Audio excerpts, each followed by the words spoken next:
The capital நேயர்களுக்கு வணக்கம். நான் உங்கள் நிரஞ்சன்.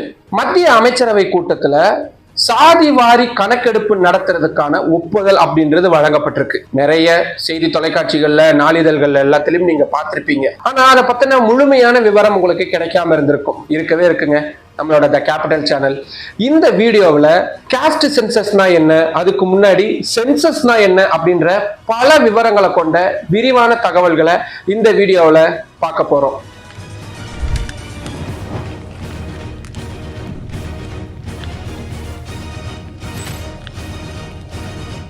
முப்பது 4/2025 பிரதமர் நரேந்திர மோடி தலைமையில டெல்லியில நடந்த மத்திய அமைச்சரவை கூட்டத்துல மிக முக்கியமான முடிவு எடுக்கப்பட்டது. அதுதான் நாடு தழுவிய அளவுல காஸ்ட் சென்சஸ் அப்படின்னு சொல்லப்படக்கூடிய சாதி வாரி கணக்கெடுப்பு நடத்தப்படும் அப்படின்ற அறிவிப்பு. ஏன் இது ரொம்ப முக்கியமானது அப்படின்னா, கிட்டத்தட்ட 90-91 ஆண்டுக்கு பிறகு இந்தியாவில் இப்படியான சாதி வாரி கணக்கெடுப்பு நடத்தப்பட போகுது அப்படின்றதுதான். சரி, சாதி வாரி கணக்கெடுப்புக்கு முன்னாடி மக்கள் தொகை கணக்கெடுப்பு, அதாவது பாப்புலேஷன் சென்சஸ்னா என்ன அப்படின்றத பார்க்க வேண்டியதா இருக்கு. இந்தியாவில் முதலா 1830ஆம் ஆண்டு ஹென்றி வால்டர் அப்படின்றவரு இந்தியன் சிட்டிஸ் அப்படின்ற தலைப்புல இந்தியாவில் என்னென்ன நகரங்கள் இருக்கு அப்படின்ற விவரங்களை சேகரிக்கிறதுக்காக நடத்தின சென்சஸ் தான் முதல் சென்சஸ். அதனாலதான் அவரை ஃபாதர் ஆஃப் இந்தியன் சென்சஸ் அப்படின்னு அழைக்கிறாங்க. அதுக்கப்புறமா 1881ஆம் ஆண்டுல இருந்து ஒவ்வொரு 10 ஆண்டுகளுக்கு ஒரு முறை தவறாம இந்த சென்சஸ் அப்படின்றது நடத்தப்பட்டிருக்கு. அது என்ன 10 ஆண்டுகள் அப்படின்ற கேள்வி எழும். அமெரிக்கா, பிரிட்டன் மாதிரியான நாடுகள்ல 10 ஆண்டுகளுக்கு ஒரு முறை சென்சஸ் நடத்தப்படும். ஜப்பான், கனடா மாதிரியான சில நாடுகள்ல 5 ஆண்டுகளுக்கு ஒரு முறை மக்கள் தொகை கணக்கெடுப்பு நடத்தப்படும். சில நாடுகள்ல இப்படியான குறிப்பிட்ட காலக்கெடு எதுவுமே இல்லாம அவங்களுக்கு எப்ப தோணுதோ அப்போ மக்கள் தொகை கணக்கெடுப்பை எடுப்பாங்க. இந்தியாவை பொறுத்த வரைக்கும் 10 ஆண்டுகளுக்கு ஒரு முறை மக்கள் தொகை கணக்கெடுப்பு நடத்தணும் அப்படின்றதுதான் நம்ம கடைபிடிச்சிட்டு வர்றது. சரி, இந்த மக்கள் தொகை கணக்கெடுப்பை எப்படி நடத்துவாங்க? மத்திய உள்துறை அமைச்சகத்துக்கு கீழே ரிஜிஸ்டர் ஜெனரல் ஆபீஸ், அப்புறம் சென்சஸ் கமிஷனர், இவங்க தான் மக்கள் தொகை கணக்கெடுப்பை நடத்துவாங்க. இதுக்காக இந்தியாவில் தனி சட்டமே இருக்குங்க. சென்சஸ் ஆக்ட் 1948க்கு கீழே தான் இந்த சென்சஸ் அப்படின்றது எடுக்கப்படுது. அரசியல் சாசன பிரிவு 246 கீழே இப்படியான மக்கள் தொகை கணக்கெடுப்பு எடுக்கிறது அப்படின்றது யூனியன் லிஸ்ட்ல, அதாவது மத்திய அரசு மட்டும்தான் இந்த நடவடிக்கையை மேற்கொள்ளணும் அப்படின்ற விதிமுறை இருக்கு. ஆனா சட்ட திருத்தம் மேற்கொள்ளப்பட்டு மாநில அரசுகளும் அவங்களுக்கு என்னென்ன வகையில இப்படியான தகவல்களை சேகரிக்கணுமோ அதை மேற்கொள்றதுக்கான அனுமதி அப்படின்றது வழங்கப்பட்டது. சரி, இந்த மக்கள் தொகை கணக்கெடுப்புல என்ன மாதிரியான தகவல்களை எடுக்கப்படும்? இதுக்கு முன்னாடி மக்கள் தொகை கணக்கெடுப்புல பங்கெடுத்தவங்களுக்கு இது பத்தின விவரங்கள் தெரியும். இதுக்குன்னு இருக்கக்கூடிய நியமிக்கப்பட்ட அதிகாரிகள் நம்ம வீட்டுக்கு வருவாங்க. நம்மளுடைய வீட்டு என்னன்னு கேட்பாங்க, எவ்வளவு அறைகள் இருக்குன்னு கேட்பாங்க, அது சொந்த வீடா வாடகை வீடான்னு கேட்பாங்க, கழிப்பறை வசதி இருக்கான்னு கேட்பாங்க, குடிநீர் வசதி இருக்கான்னு கேட்பாங்க, சமைக்கிறதுக்கு என்ன மாதிரியான எரிபொருளை பயன்படுத்துறோம், மண்ணெண்ணெய் பயன்படுத்துறோமா, கேஸ் பயன்படுத்துறோமா, இல்ல விறகு பயன்படுத்துறோமா அப்படின்ற விஷயங்கள்லாம் கேட்பாங்க. வீட்டுல எலக்ட்ரிசிட்டி இருக்கான்னு கேட்பாங்க, எவ்வளவு பைக் இருக்கு, எவ்வளவு கார் இருக்கு, டிவி இருக்கா, ஃப்ரிட்ஜ் இருக்கா, ஏசி இருக்கா, இப்படின்ற மாதிரியான ரொம்ப ரொம்ப முக்கியமான தகவல்கள் எல்லாத்தையுமே சேகரிப்பாங்க. தனிநபர் அப்படின்னா நம்மளுடைய வயசு என்னன்னு கேட்பாங்க, நம்மளுடைய பாலினம் என்னன்னு கேட்பாங்க, நம்ம எந்த மதத்தை சேர்ந்தவர்னு கேட்பாங்க, எத்தனிசிட்டி அப்படின்னுவாங்க, எந்த பேரினம் அப்படின்ற மாதிரியான விவரங்கள் எல்லாம் சேகரிப்பாங்க, எந்த மொழி பேசக்கூடியவங்களா இருக்கிறோம் அப்படின்றது கேட்பாங்க. இன்னும் சொல்ல போனா என்ன ஜாதி அப்படின்றதையும் கேட்பாங்க. ஆனா பரவலா எல்லோருக்கும் கிடையாது. அவங்க எஸ்சி கம்யூனிட்டியை சேர்ந்தவங்களா, எஸ்டி கம்யூனிட்டியை சேர்ந்தவங்களா அப்படின்ற விவரங்களை மட்டும் சேகரிப்பாங்க. அது ஒரு பெரிய தனி டாபிக். அதுக்குள்ள நம்ம போனோம்னா இந்த வீடியோ இன்னும் பெருசா போயிடும். இப்படி சின்ன சின்ன தகவல்களையும் சேகரிப்பாங்க. இது எதுக்காக? சென்சஸ் அப்படின்ற வார்த்தைக்கான அர்த்தத்திலே இதுக்கான மொத்த விவரங்களும் புதிஞ்சிருக்கு. Census is the total process of collecting, compiling, analyzing, disseminating demographic, economic, social data pertaining at specific time. அதாவது ஒரு குறிப்பிட்ட காலகட்டத்திற்கு உட்பட்ட நேரத்துல மக்கள் தொகையையும் அவங்களுடைய நிலப்பரப்பு விஷயங்களையும் சமூக மற்றும் பொருளாதாரம் சார்ந்த விவரங்களை சேகரிக்கிறது, அதை அனலைஸ் பண்றது அப்படின்றதுதான் சென்சஸ். சரி, இந்த மக்கள் தொகை கணக்கெடுப்பு எதுக்காக எடுக்கப்படுது அப்படின்ற மிக முக்கியமான கேள்வி எழும். ஒரு நாட்டுல இல்ல ஒரு மாநிலத்துல இல்ல ஒரு குறிப்பிட்ட பகுதியில ஒரு நலத்திட்டங்கள் கொண்டு வராங்கன்னா யாருக்காக அந்த நலத்திட்டம் கொண்டு வரணும் அப்படின்ற ஒரு புரிதல் அரசுக்கு இருக்கணும். அதுக்கு மிக முக்கியமானது இத்தகைய டேட்டா. உதாரணத்துக்கு ஒரு பெரிய நிலப்பரப்பு, ஒரு பெரிய பிராந்தியம் இருக்கு. அந்த பிராந்தியத்தில் இருக்கக்கூடிய மக்கள் இன்னும் நிறைய பேரு கேஸ் கனெக்ஷன் பெறாம இருக்கிறாங்க, கழிப்பிட வசதி பெறாம இருக்கிறாங்க, பெண்கள் படிப்பறிவு இல்லாம இருக்கிறாங்க, குழந்தைகள் நிறைய பேரு பள்ளிக்கூடங்களுக்கு போகாம இருக்கிறாங்க அப்படின்ற விஷயம் இருக்கு. அதே இடத்துல அந்த குறிப்பிட்ட பிராந்தியத்துல ஒரு குறிப்பிட்ட பகுதியை சேர்ந்தவங்களுக்கு மட்டும் எல்லாமே கிடைக்குது. அப்படின்னா அங்க இம்பேலன்ஸ் வருது அப்படின்னு அர்த்தம். இந்த சமமின்மை அப்படின்றத சரி செய்யறதுக்காக தான் இத்தகைய டேட்டாஸ் கலெக்ட் பண்ணப்படுது. இப்போ உதாரணத்துக்கு அரசே வீடு கட்டி கொடுக்கக்கூடிய திட்டங்களை செயல்படுத்துறாங்க, இல்லாட்டி வீடு கட்டுறதுக்கு மானியம் கொடுப்பாங்க. எதுக்காக? ஏன்னா சமுதாயத்துல நிறைய பேருக்கு சொந்த வீடு இல்லாம இருக்கு அப்படின்றத இந்த கணக்கெடுப்பின் மூலியமா கண்டுபிடிச்சு, அப்படின்னா இவ்வளவு பேருக்கு சொந்த வீடு இல்லாம இருக்கு, இதுக்கான ஒரு திட்டத்தை கொண்டு வந்து செயல்படுத்தும் பட்சத்துல எல்லோருக்கும் எல்லாம் கிடைக்கும் அப்படின்றதுதான். இங்க கேஸ் கனெக்ஷன்ல இருந்து குடிநீர் கனெக்ஷன்ல இருந்து எல்லாத்துக்குமே இந்த டேட்டாஸ் அப்படின்றது ரொம்ப ரொம்ப முக்கியமானது. சரி, இந்தியாவில கடைசியா எப்போ சென்சஸ் எடுத்தாங்க? இந்தியாவில் கடந்த 2011ஆம் ஆண்டு தான் மக்கள் தொகை கணக்கெடுப்பு அப்படின்றது நடத்தப்பட்டது. அந்த மக்கள் தொகை கணக்கெடுப்புல என்ன விவரங்கள்லாம் சேகரிக்கப்பட்டது அப்படின்ற முழுமையான தகவல்கள் எதுவும் இன்னும் வெளியிடப்படல. ஆனா 2021ஆம் ஆண்டு மக்கள் தொகை கணக்கெடுப்பு 10 ஆண்டு கால இடைவெளி அப்படின்ற கணக்குப்படி பார்த்தா எடுத்திருக்கணும், ஆனா எடுக்கல. ஏன்னா அந்த நேரத்துலதான் கொரோனா பெருந்தொற்று ஏற்பட்டு லாக்டவுன் எல்லாம் போடப்பட்டிருந்தது. அதனால அந்த பணிகளை அப்படியே நிறுத்தி வச்சு 2024 2025க்கு அப்புறம் தான் மக்கள் தொகை கணக்கெடுப்பு நடத்தப்படும் அப்படின்ற அறிவிப்பு மத்திய அரசு சார்பா வெளியிடப்பட்டது. இப்போ அடுத்த மக்கள் தொகை கணக்கெடுப்பை நடத்துறதுக்கான நடைமுறைகள் எல்லாம் போய்கிட்டு இருக்கு. மக்கள் தொகை கணக்கெடுப்பு என்ன அப்படின்ற ஒரு அடிப்படையான விஷயம் உங்களுக்கு புரிஞ்சிருக்கும். இப்போ புதுசாக சேர்க்கப்பட்டிருக்கக்கூடிய இந்த ஜாதி வாரி கணக்கெடுப்பு, காஸ்ட் சென்சஸ் அப்படின்னா என்ன அப்படின்றத பார்க்க வேண்டியதா இருக்கு.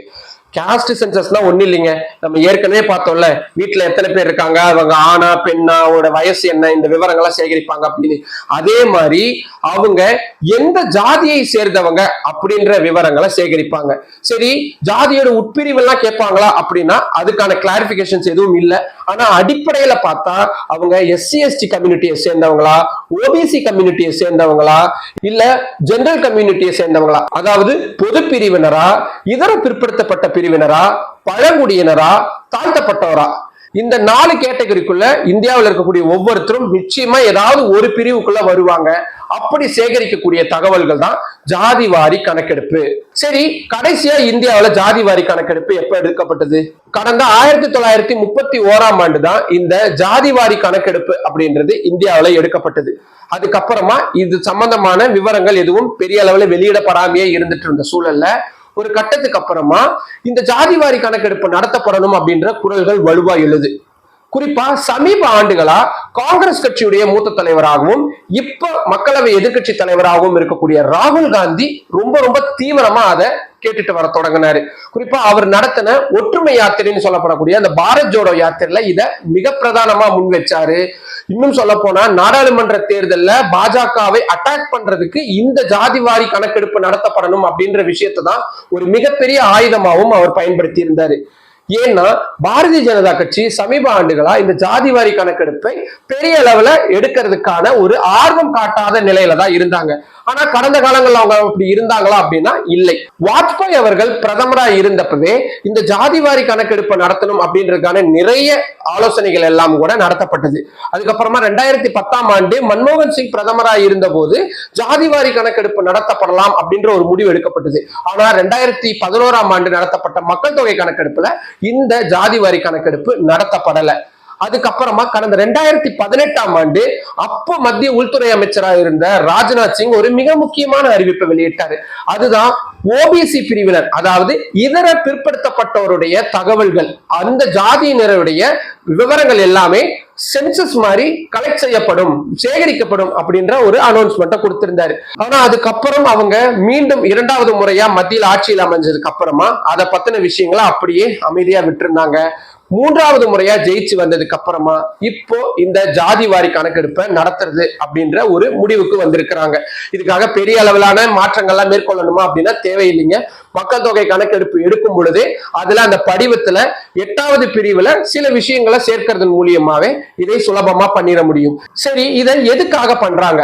ஆனா அதை பார்க்கறதுக்கு முன்னாடி இதுல இருக்கக்கூடிய நன்மை மற்றும் தீமை இந்த இரண்டையும் பார்த்தாதான் நம்மளால முழுமையா புரிஞ்சுக்க முடியும். தீமையை பொறுத்த வரைக்கும் இது ஏற்கனவே இந்தியாவுல நிறைய ஜாதி ரீதியிலான பாகுபாடுகள் இருக்கு. இப்படி மேலும் மேலும் ஜாதி ரீதியிலான கணக்கெடுப்புகளை எடுக்கும் பொழுது அந்த பிரிவினை இன்னும் அதிகமாகும் அப்படின்னு ஒரு தரப்பினர் சொல்றாங்க. அப்புறம் ஜாதி ரீதியிலான கணக்கெடுப்பு விவரங்கள் வெளிவந்ததுக்கு அப்புறமா ஒரு குறிப்பிட்ட ஜாதியினர் நாங்க எண்ணிக்கையில் அதிகமா இருக்கிறோம், அதனால எங்களுக்கு இடஒதுக்கீடு அதிகமா கொடுங்க அப்படின்னு கேட்பாங்க. அப்படின்னா நிச்சயமா ஏற்கனவே இருக்கக்கூடிய இடஒதுக்கீடு வரம்புகள்ல நிறைய மாற்றங்கள் வரும், அது சமுதாயத்துல பெரும் பிரச்சனையை ஏற்படுத்தும் அப்படின்றது எதிர்க்கக்கூடியவங்களுடைய வாதமா இருக்கு. ஆனா பாசிட்டிவ் சைட்ல பார்க்கக்கூடியவங்களுக்கு இந்த இடஒதுக்கீடு அப்படின்றது முழு அளவுல இன்னும் நிறைய பேருக்கு போய் சேரல. ஏன்னா டேட்டா அப்படின்றது தெளிவா இல்லாம இருக்கு.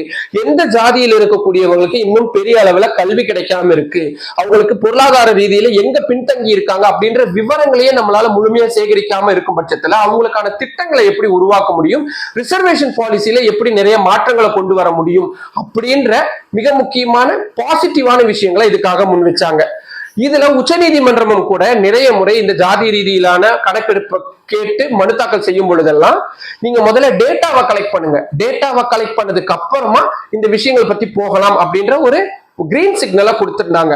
அந்த அடிப்படையில தான் பீகார் மாநிலம் முதலா இந்த ஜாதிவாரி கணக்கெடுப்பை நடத்தி இருந்தாங்க கடந்த 2021ஆம் ஆண்டு. ஆனா அப்போ பீகார் மாநிலத்துல முதல்வராக இருந்த நிதிஷ்குமார் கூட்டணியில் இருந்த காங்கிரஸ் கட்சி மற்றும் தேஜஸ்வி யாதவ் உடைய ராஷ்டிரிய ஜனதா தளம் அந்த கட்சியுடைய ஒத்துழைப்புனாலதான் செய்ய முடிஞ்சது.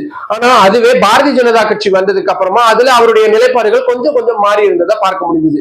ஆனா பீகார் முன் வச்ச இந்த ஒரு வழித்தட்டத்தை ஃபாலோ பண்ணி அதுக்கப்புறமா தெலங்கானா மாநிலம், கர்நாடகா மாநிலம், ஆந்திரா மாநிலம் இவங்க எல்லாருமே இந்த ஜாதி ரீதியிலான கணக்கெடுப்பை நடத்துறதுக்கான வேலைகளை ரொம்ப துரிதமா பண்ணிட்டு இருக்காங்க. இதுல திமுக தலைமையிலான தமிழ்நாடு அரசு மட்டும் முழுமையான ஒரு முடிவுக்கு வராம இருந்தாங்க. அதுவும் அவங்க மேலான விமர்சனங்களுக்கு நிறைய வைக்கிறதுக்கான காரணமா இருந்தது அப்படின்றது தனி விவாதம். இப்போ மத்திய அரசே இந்த ஜாதிவாரி கணக்கெடுப்பை நடத்துறதுக்கு முன் வந்திருக்கிறது அப்படின்றது ரொம்ப ரொம்ப முக்கியம். ஆனா அதுக்கான நேரம் நம்ம ஏற்கனவே பார்த்தோம், பீகார் மாநிலம் தான் முதல்ல பண்ணாங்க. ஏன்னா பீகார் மாநிலத்துல இந்த ஜாதி ரீதியிலான விஷயங்கள், இந்த ஜாதி ரீதியிலான கணக்கெடுப்பு அப்படின்றது எலெக்ஷன்ல ரொம்ப ரொம்ப முக்கியம். ஏற்கனவே சொன்னோம், ராகுல் காந்தி இதை ரொம்ப தீவிரமா முன்னெடுத்துட்டு வந்தார் அப்படின்னு. இன்னும் பீகார் மாநில சட்டப்பேரவை தேர்தலுக்கு சில மாதங்களே இருக்கு. அதுக்கப்புறமா தமிழ்நாடு, கேரளா மாதிரியான மாநில தேர்தல்கள் அடுத்தடுத்து வரப்போகுது.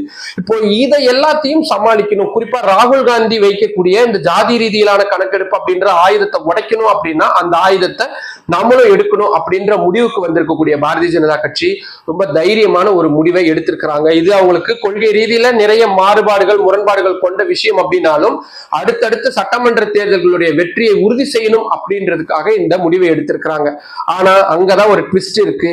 இத மக்கள் தொகை கணக்கெடுப்போடு சேர்த்துதான் நாங்க நடத்துவோம்னு அவங்க சொல்லி இருக்கிறதுனால மக்கள் தொகை கணக்கெடுப்பு எப்ப நடத்துவாங்கன்னு தெரியாது.